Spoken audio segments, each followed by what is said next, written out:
some conspiracy. I just don't understand.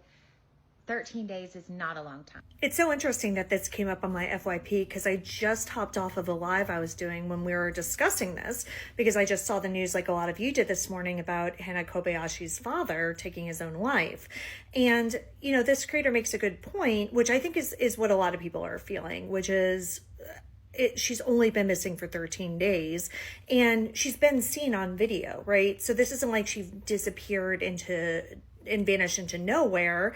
Like, she's been seen alive. And so it seems crazy that this father would have done that after 13 days. But we actually covered a case just a few months ago that was very similar to this.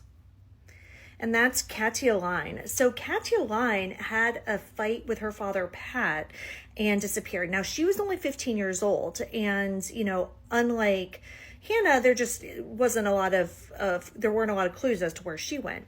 But just 3 days after Katia's disappearance, her father also took his own life. Now, people initially thought that that was because of guilt, that perhaps he had something to do with his daughter's disappearance, which is clearly not the case with Hannah.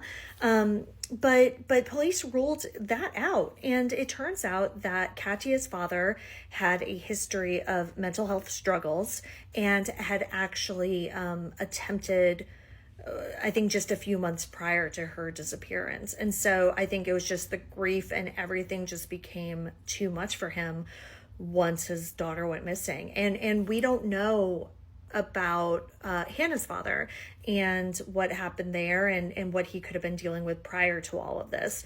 So it seems unbelievable, but a lot of times these things are just too much for people, and I think that might have been what happened here.